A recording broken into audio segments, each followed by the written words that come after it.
So if you don't know, Sheng, I'm surprised. You don't know. I'm asking you the question. My role here is to ask a question and moderate the program. In the memo that El-Rufai wrote to the president, he wrote it there, the political exclusion of the Southeast. Is that the only instance you think that when you say... I'm telling you that this is known by everybody. It's known by APC. If El-Rufai is even in NCP. El-Rufai is not in NCP now. You will say I'm calling my party people. I'm calling APC ban, who has told you that the South is political in writing. You heard what Chief Bode just says about the APC. Do you think the party is a failure, just like he said? Is it not clear? What index do you want to use? If you use corruption, the party is a failure. That's anti-corruption. If you use security, the party is a failure. If you use the economy, the party is a catastrophic failure. Security, with what we saw in the Northeast? What did you see? The war against Boko Haram? When was how many weeks ago did they overrun the forward operations base in Dambo? Is it not a few days ago that the Chief of Army Staff gave ultimatum to his men to capture Shekau? 2 years down the road, where is your success? Headsmen, do you live in Nigeria? If you live in Nigeria, you cannot give APC 9%. 9%. You cannot. APC has scored something like 3%. Really? In governance. Let's use the indices now. Which index are you using? You give us. I mean, you are the opposition party. No. So you tell us. The economy, for example. We know we say we're in a recession.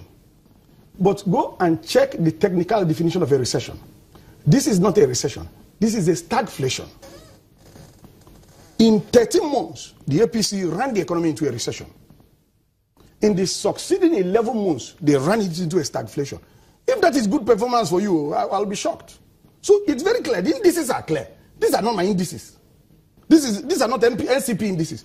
The APC said it has 3 priorities. Anti-corruption.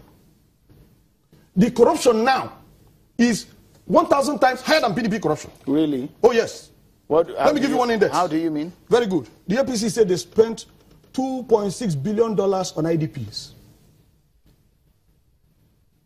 The mass media, including you, reported that IDPs have been dying of malnutrition. If you divide $2.6 billion by 400,000 total number of IDPs in all the camps, you will get 200,000 naira per IDP per month. Those are the people dying of malnutrition. What corruption can be worse than that? Let's get Ayo Yalawa, who is a member of the APC here. You heard what Mr. Martin Zonovo said. And again, it brings to question the issue of the internal politics of your party. First and foremost, the party has not had any national convention in 2 years. It does point to something. Maybe there is a leadership crisis within your party, Ayo.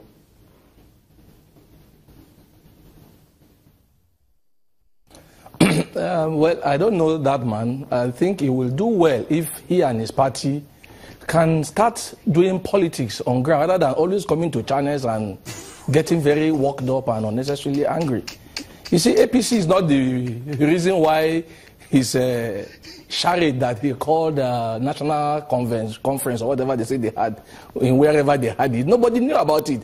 Except when it comes on channel to get angry, I've never had anything tangible from his party. So, you see, that is the problem we have with opposition. Opposition thinks it's just coming on channels, TV to come and get angry, or like the ones of the PDP. If you go straight to the issues now so that we don't deal with personal attacks, if you go straight to the issue so that we don't stay on personal attacks, it will help us, because we're talking to millions of Nigerians who are expecting us to talk about the issues. The question is, your party, the APC, has not had a convention in 2 years, a national convention. By law and the statutes of your own party, it mandates the party to have at least one convention in less than in about 2 years. Does it point to the fact that your party is in a deep leadership crisis?